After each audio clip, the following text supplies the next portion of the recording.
You guys don't know this lovely lady to my right. She is all the way from NAR, and this is Miss Melanie Barker. So without any further ado, it's all yours. Good morning, everyone. Thank you so much for having me. To be clear, my position is the liaison for federal issues and public policy for the National Association of Realtors. So I'm on John Smaby's 2019 Extended Leadership Team. So I am actually a volunteer leader. I am also a director for the California Association of Realtors, currently serving as our state legislative chair related to state issues in California and what we do for California Association of Realtors. So today my focus will be on the national level and what we do as it relates to advocacy. My job is not necessarily to be a fundraiser. That's not what I'm here to do today. I'm here to talk a little bit about what it is, what happens with some of the money that you, pardon me, in California we say contribute, not invest. So with that, let's go ahead and get started. Bear with us while I figure this out a little bit. So John Smaby, this is a quote, if any of you have heard him speak, he says quite often, how well we tell our story from the conference rooms in our offices to the halls of Congress will play a huge role in the future of our businesses and the associations at all levels. And it's so true, how we collaborate together as realtors with our associations and then within our advocacy efforts is really, and telling that story is how we're going to continue to advance what we do as realtors and our ability to continue to sell real estate and protect home ownership and private property rights.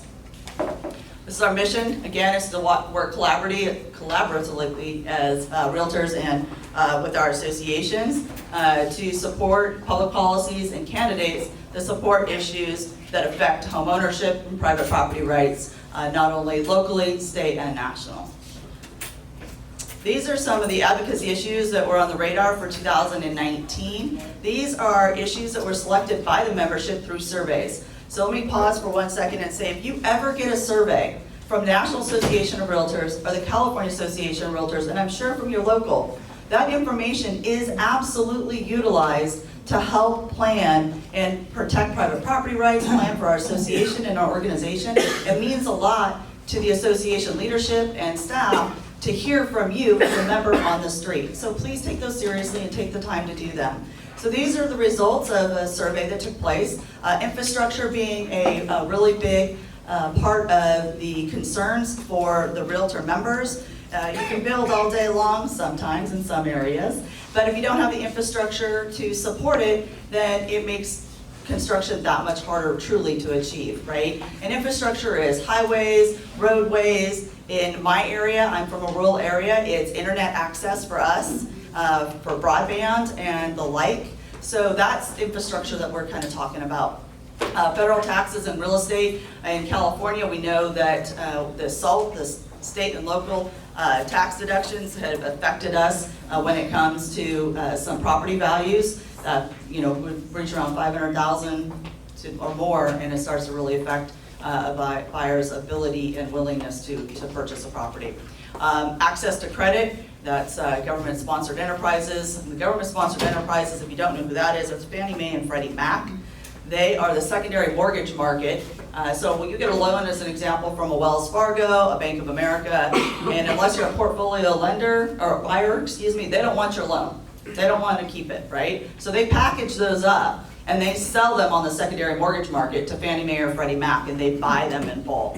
And so what that does is it creates stability and liquidity, access to money in the mortgage market, in the real estate market, which is also one of our primary accesses to credit for buyers to continue their home ownership. In my area, we use a lot of FHA and, believe it or not, USDA. So those are important to us. VA loans as well. We're seeing a lot of VA and CalVet in our area, so it's all very important.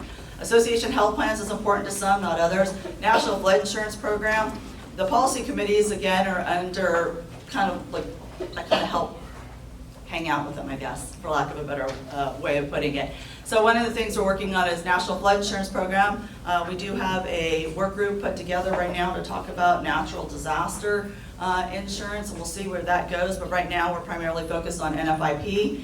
Believe it or not, there's over 200,000 policies of NFIP in the state of California. A lot of people consider the National Flood Insurance Program really only affecting the southeast states and that band over there. That's not true. It actually affects quite a few states because we forget about riverways and ponds and lakes and things like that.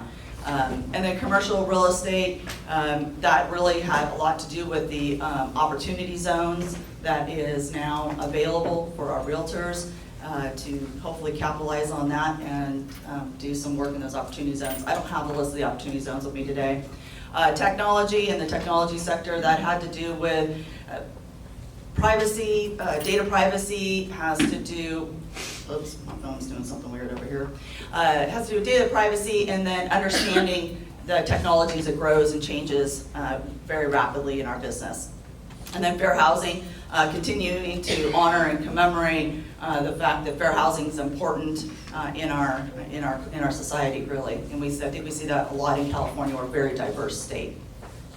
And then business operations, management, things like that. So those are all the things that came from our members. So we'll talk a little bit more about our industry. John says this is the greatest profession in the world. I tend to agree. I'm incredibly passionate about what we do as realtors. What we do matters, and what we do in organized real estate matters as well. And what you do as individual realtors every day, how you conduct your business ethically, professionally, continues to make us look better as a profession as well. And so thank you for the time that you put in just to do really good business and then to be here today. Qualified opportunity zones, briefly talked about that. They are in very specific areas. I don't have a list. GSE, we just talked a little bit about what GSE reform is. NAR, we have a proposal that is much more like a utility, if you will. And so we're kind of keeping an eye on, while we're in out of session right now, there's some key points here. I just got this, you guys, so bear with me. So basically, under the NAR plan, we're basically wanting to make sure that we're able to maintain a system that's been fundamental to our public mission of supporting stability, liquidity, and mortgage access. I think that's the most important part. And without the GSEs and the governmental guarantee, the way we do mortgages today would fundamentally change, and that would then, of course, affect private property rights, home ownership, and the access to credit.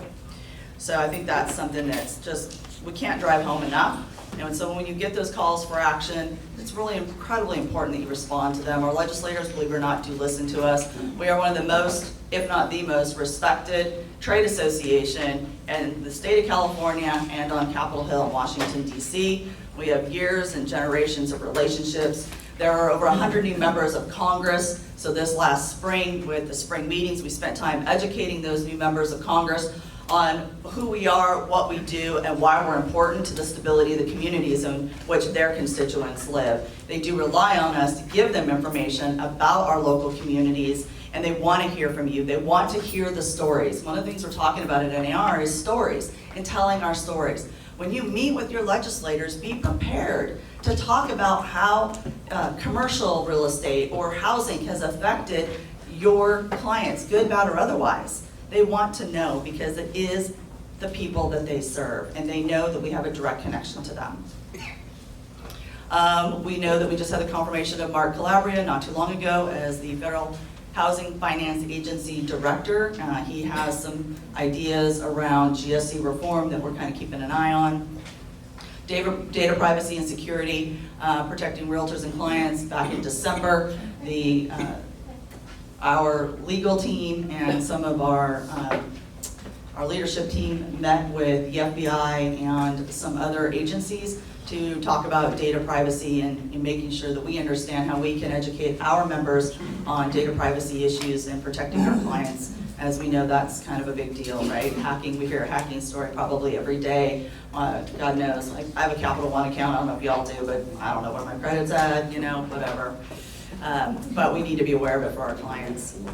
I am not gonna play this video because I don't know that it will. But have any of you seen the That's Who We Are video? If you have, good. And if you haven't, please go look at it and take down this website. That's Who We Are, the letter R, .realtor.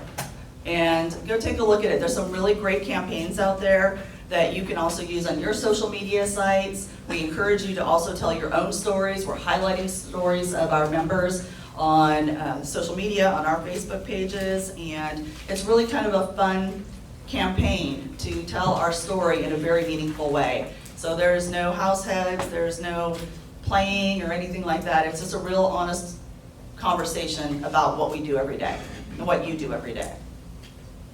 Okay, so just pretend that doesn't say invest and it says contribute, because I have the wrong slide up.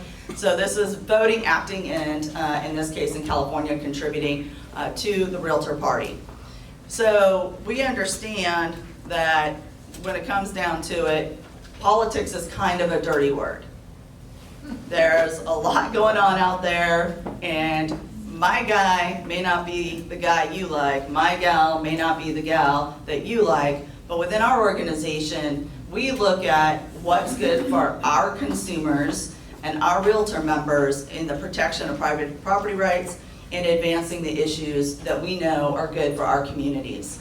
And so please keep that in mind. I have a really great purple shirt, but it was way too hot to wear. So kind of think of that red and blue blended into kind of a royal purple, and that's where we tend to be. Do some years we contribute more to a Republican side? Yes. Some years more to a Democratic side? Perhaps. But generally in the wash, when it comes out, it's relatively even, and it's about those individuals that are going to support us. And if you can get involved at the local level, that is so incredibly important, because the people that end up serving us at state and national are the people that came out of your communities. They've served on school boards, they've been planning commissioners, they've served as supervisors, city council members, mayors. Those are the people that ultimately end up in the State House or at the Capitol. And they're the ones that you can build local relationships with, so that when they get there, you have a good relationship already and they know who you are as an organization and as a person, so that you can continue to promote private property rights.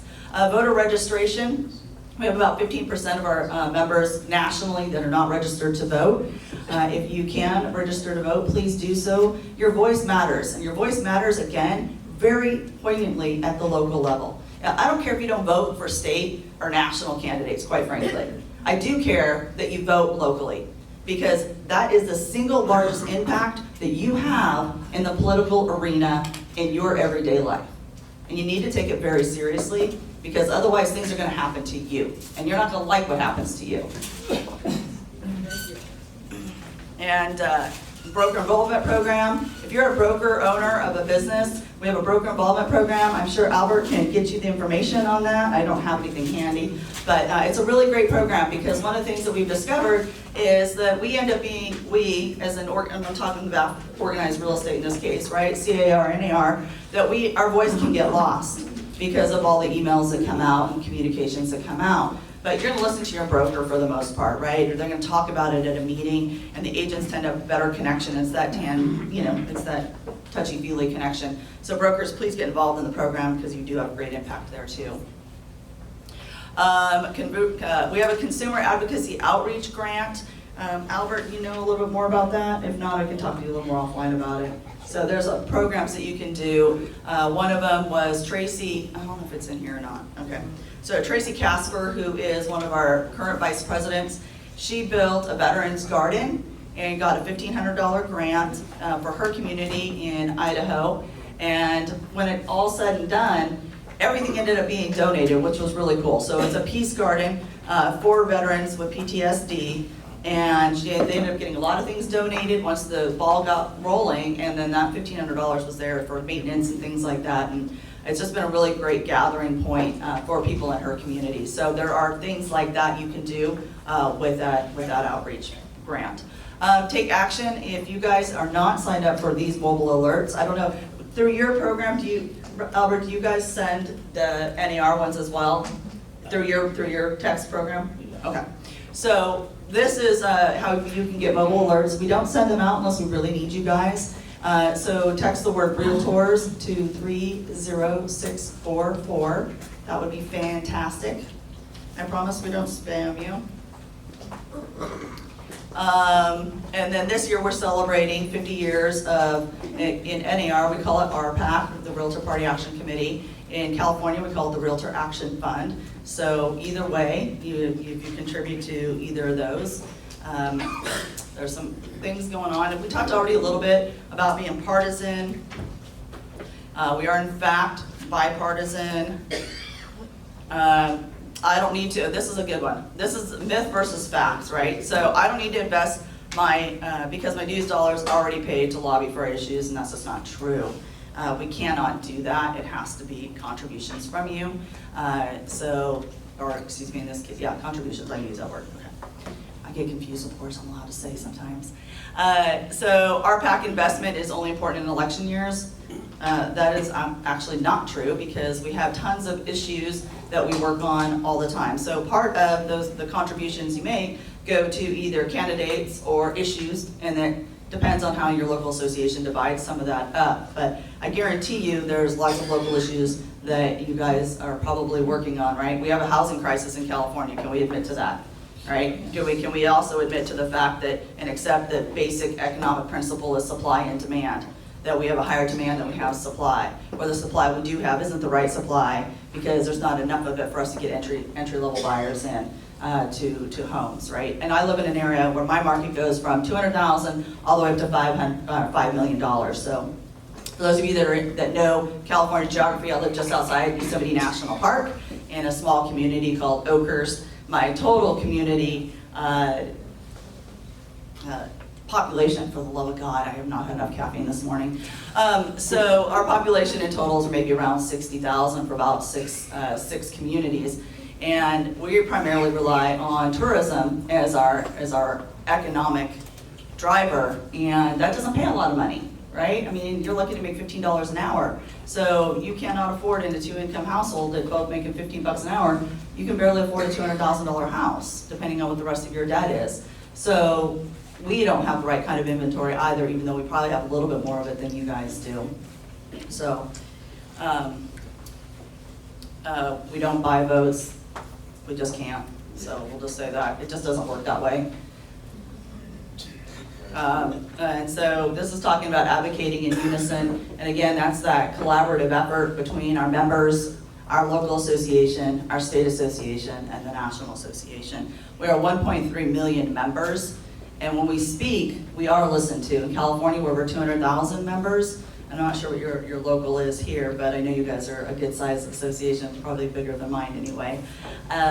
So for the most part, that is my presentation. And I want to highlight on Albert's behalf here. You guys have a really great sweepstakes that's going on right now. You get a $30 gift card to Starbucks with a $20 contribution. Is that correct? Yes. So there's forms. Here, there's a form right there. Don't everybody rush me at once. Are there any questions I can answer for you? I want to be respectful of your time. So if there's any questions, or if you want to talk to me afterwards, that's fine as well. But with that, thank you on behalf of the National Association of Realtors for having me here today and for your attention, and look forward to seeing your contributions come in. You guys went from 13% last year to 15%, and I know we all have a goal of 19%, so I know you can do it. $20, you all can do it, I promise, I promise. All right, you guys, thank you so much for your time.